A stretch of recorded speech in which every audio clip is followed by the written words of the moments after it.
Welcome to the work chapter of Authenblissity Reset. In this chapter, we're going to be resetting our relationship with work, and we're going to take a broad definition of work. So work is essentially where you invest your time and energy. For a lot of us, this is going to be paid work or what we do in terms of our job or our career. But for those of us who don't have paid work in our life right now, perhaps you're a student or you're retired or you're in between paid jobs or not doing paid work for any other type of reason. Even for those of us who do have paid work, but that's not the primary type of work that we care about, we can still move through the exercises in this chapter by applying a broader definition of work. So this could include volunteer work or social justice work, or maybe a creative project that you have on the go, or it could include housework or taking care of children or caregiving for elderly people in your life.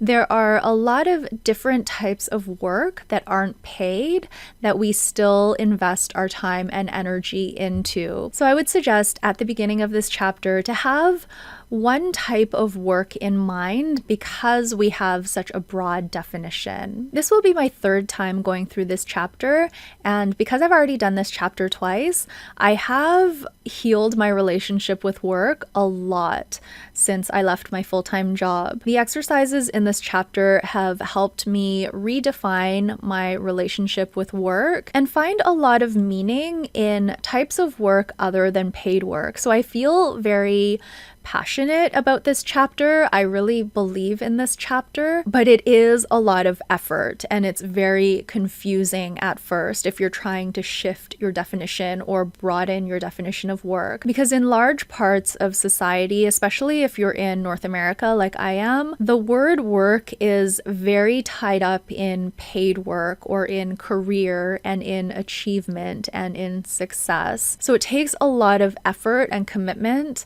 to rewire your brain when it comes to this topic. But I can say from experience that it is worth the effort. It is worth the moments of confusion you're going to have in this chapter, because now I do view my creative projects as my work, and that feels so good to be able to sit at my computer and feel a sense of purpose or a sense of fulfillment in something that I'm doing, even if I'm not being paid for it. You start to really hone into that intrinsic motivation rather than external markers of success like money, title, recognition. But of course, if paid work is your focus, all of the exercises in this chapter were essentially written with paid work in mind, because that was my mindset when I was writing this book. I was still in my former definition of work. So all of these exercises were designed with paid work in mind, but through many iterations of tweaking the exercises,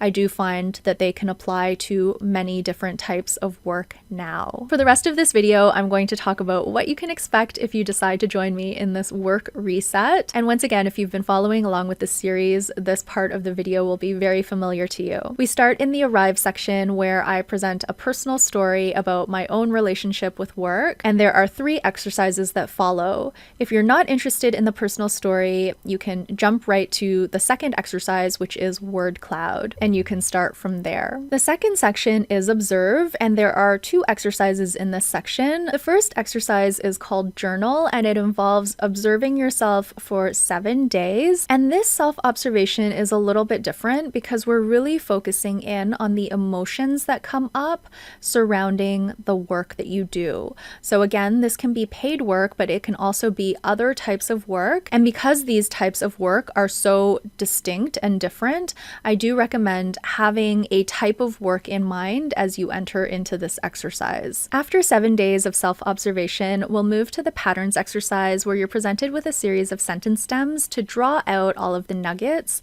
from your week of self-observation. In the Explore section, you're presented with 10 different exercises. These exercises are all quite different and distinct from one another, so I'd recommend reading the title of the exercise along with the 1-sentence description that follows, and you're asked to choose 2 or 3 exercises to complete. You can follow your curiosity when choosing the exercises that you want to complete. Next, we'll move to the Connect section, and this is the most challenging section in each chapter. There are 5 exercises in this section. We'll We'll tune into our memories about work, our belief systems, what our inner critic and inner best friend tell us about work, and we'll also look at how our work interconnects with other areas of our life. Finally, we're moving into the reflect section. There are 3 exercises in this section, and this section is a lot lighter and more fun after a challenging connect section. The 3 exercises involve looking back at the exercises in this chapter and pulling out all of the different insights that we learned about ourselves. And as well, the exercises help us look ahead